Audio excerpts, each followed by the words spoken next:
Yesu nashimwe cyane, Yesu nahimbaze. Mbega urukundo rw'Imana yacu rwogereranwa n'iki? Rusumba izuba. Haleluya. Yesu nashimwe cyane. Umunsi ngomba ko dusangira ijambo riri muri Zaburi 37 akarongo ka 22 gushika ku ka 27. Haravuga ngo ka 22 haravuga ngo kuko abahezagiwe n'Uhoraho bazoragwa igihugu, ariko abavumwa nawe bazorandurwa. Iyo intambuko z'umuntu zishigikiwe n'Uhoraho, akanezerwa inzira yiwe, naho yotemba ntadushika hasi rwose, kuko Uhoraho agumya mu kuboko kwiwe. Uhereye nkiri muto, none ndashaje, ariko sinigeze kubona umugororotsi yahebwe, canke uruvyaro rwiwe rusegerereze ivyo kurya. Agira ubuntu umunsi ukwira, akagurana abandi. Uruvyaro rwiwe rukagira umugisha. Tandukana n'ibibi, ukore ibyiza, ubone kwamaho. Amen. Yesu nahimbawe cyane.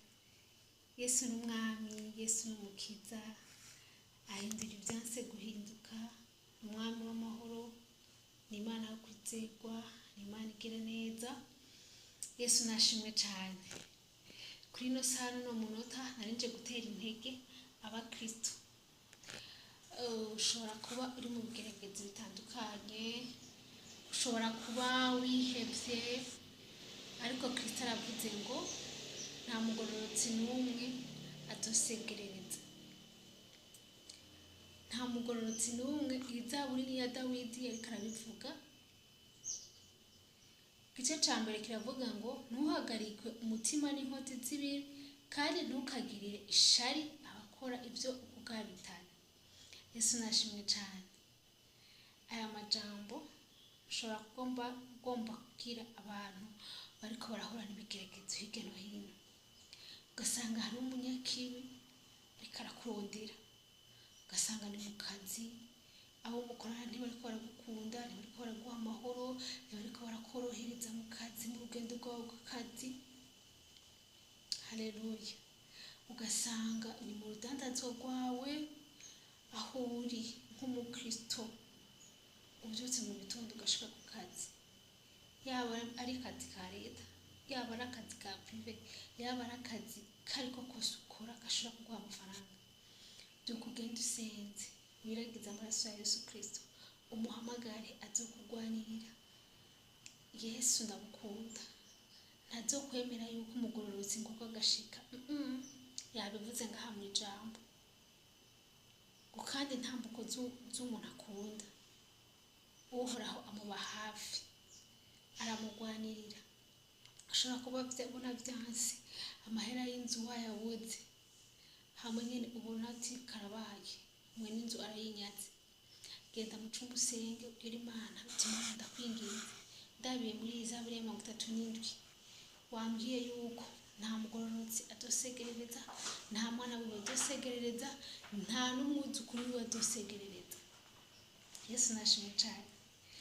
Aho uzobona vyanse, genda umuhamagare, umubwire uti Kristo niwe wandemye, ibi byose ndiko ndacamo urabizi, ngwanirira, uzuhize, uzunkure mu no mwiza, uzungwanirire, yahabansi hirya no hino, ngwanirira. Kristo uramuhamagara akakumva, kandi aravuga ngo ngerageresha urabe gutanga icicuru. Ko hari ibigeragezo ucamo ugasanga hariho ibintu by'Imana udakora. Uri umukristo, iga gutanga icicuru, itanga n'umutima mwiza. Hama ugeze mu bigeragezo, genda mu cumba ubwire Imana ati Imana raba keke naragikoze. Ubu turi mu gihe byo gutanga amakaye ku bakristo, ku bana biga, abakene, ababyeyi usanga badakora bakabura amakaye y'abana bajya basegerereza. Raba ikintu kimwe ukora uzibutsa Imana.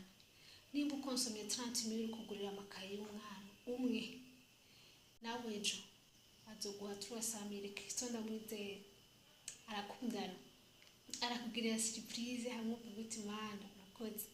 Rero nje gutera intege abakristo ntimusubire kwiganyira. Yesu arabakunda, abari hafi ku mwanya, arabagwanirira, arabavugira intambara zose. Hariho byinshi atureka tukarengana, ubwabo ugasanga yamaze kubikura mu nzira. Ushobora kubyuka ugasanga hari umwasi yaguteze, ariko Kristo ugasanga yabikuyeho. Yesu nahabwa icubahiro. Yesu arabakunda.